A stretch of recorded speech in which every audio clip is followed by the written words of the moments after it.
Alright, welcome back to my YouTube channel. I'm Andy's Vlog. Ito, mga kaibigan, tunay na dahilan kung bakit nagawa ni Senador Bato ito nga pag-imbestiga na basura na dokumento, basura na papel, kasama ho at kasabwat itong si Morales. Naku po, mga kaibigan, pumanta na. Sinabi ang tunay na dahilan. Mga kaibigan, magugulat kayo dito ho.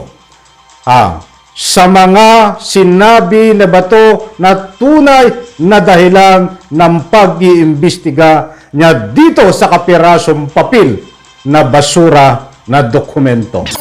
Yan pong lahat at marami pang iba ang ating tatalakayin, at kung bago pa lang po kayo sa aking maliit pa na YouTube channel, inaanyayahan ko po kayo, please subscribe, sabay-sabay po nating i-like ang video na ito kung nagustuhan niyo po. Mga kaibigan, palakpakan muna. Shout out po sa lahat para naman sa lubos niyo pong pangunawa. Dito ho, sa sinasabi na Bato, na ang katunayan at kung bakit nagawa niya na mag-imbestiga ho dito sa PDLX na ang pinagbabadayan ay isang basura na papel.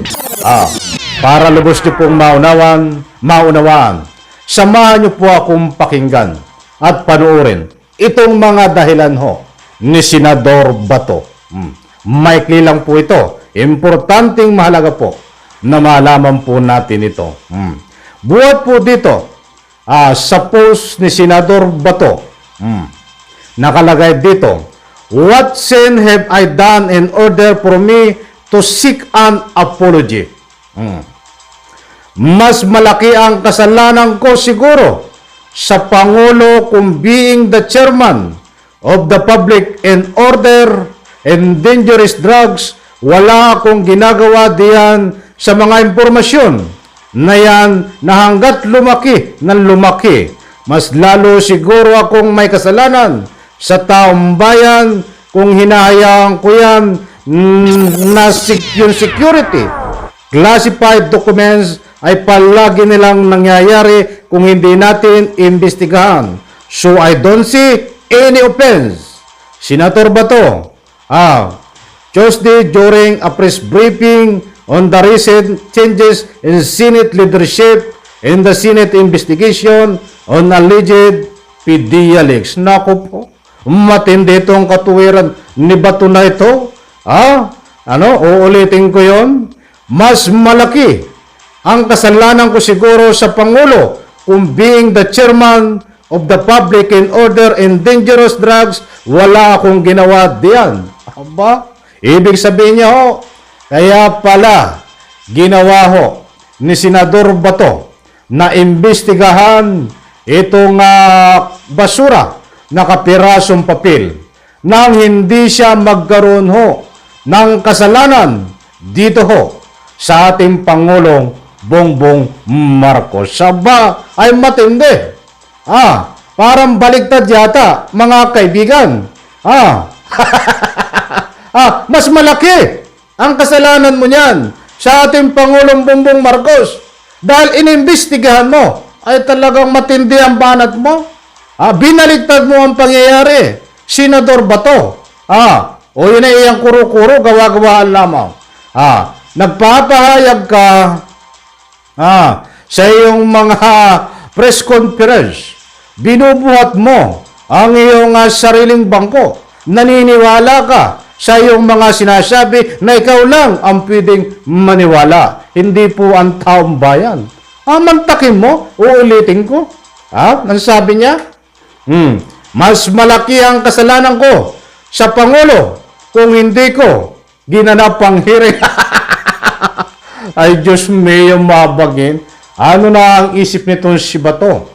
Talagang nagpapanik na? Natutuliro na? Mga kaibigan, eto, pangalawa.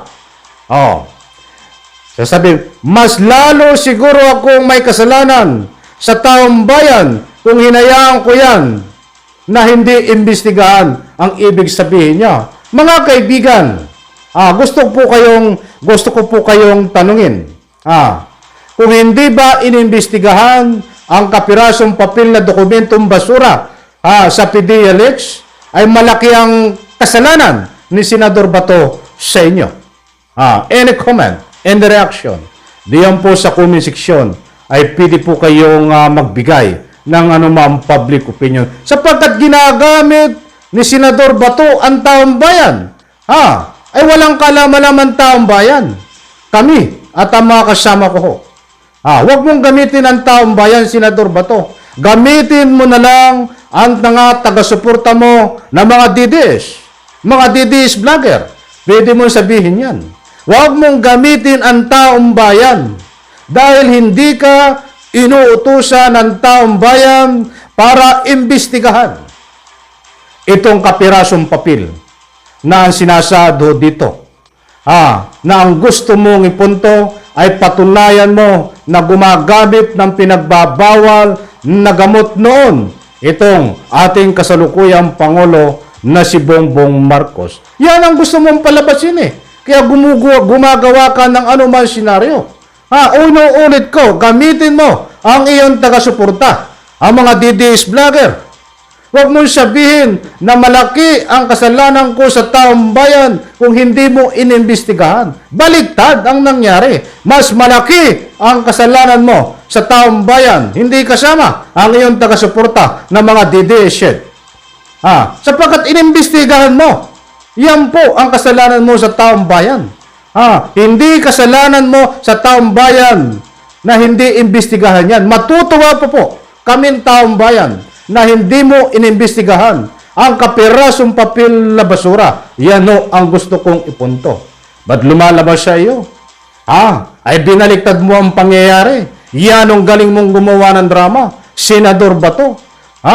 Pinalalabas mo na kung hindi inimbestigahan mo, ay may kasalanan ka sa taong bayan. Kaya ginawa mo na imbestigahan kahit loko-loko at kalukuhan ang pag-iimbestiga mo. Diyan sa Senado, nakasagot mo. Diyan itong si Morales. Kasalanan mo sa ating Pangulo ang pinalalabas mo. Kapag hindi mo ginawang inimbestigahan yan, ay binaligtad mo din. Mas kasalanan mo ang ginawa na pag-iimbestiga dyan sa ating Pangulo. Dahil walang sustansya, walang sapat na matibay na ebidensya. Ang tanlayunin mo dito, Senador Bato, kasama ang iyong boss, kasama ang iyong mga kasangkot dito, na naniniwala ka at inuutusan ka ng itong isang vlogger na babae. At siyempre, naniniwala ka din at kinuha ang iyong simpatiya, kinuha ang iyong kalooban nitong si Morales, datapwat. Kahit saan ka paikot-ikotin, ay gusto mong palabasin na itong si Morales ay dapat paniwalaan ng taong bayan.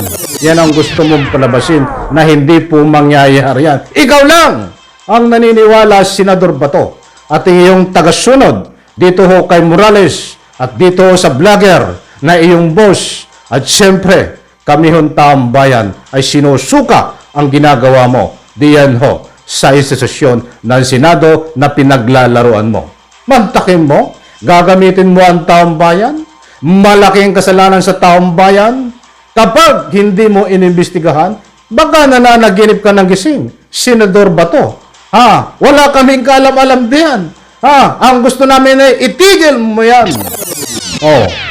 Palalabasin mo din, muli kong uulitin, kasalanan mo sa Pangulong Bongbong Marcos kapag hindi mo inimbestigahan yan. Saan ka humuhugot ng ganyang mga paliwanag mo? Kasalanan mo? Kapag hindi inimbestigahan, nananaginip ka ng gising, Senador Bato. Maliwanag po mga kaibigan dito sa mga pinapakalat na salaysay. Dito sa kanyang briefings, sa kanyang interview, ay nagma-mind condition, ginagamit ang taong bayan, ginagamit ang Pangulong Bongbong Marcos. Matagal mo nang ginagamit si Pangulong Bongbong Marcos.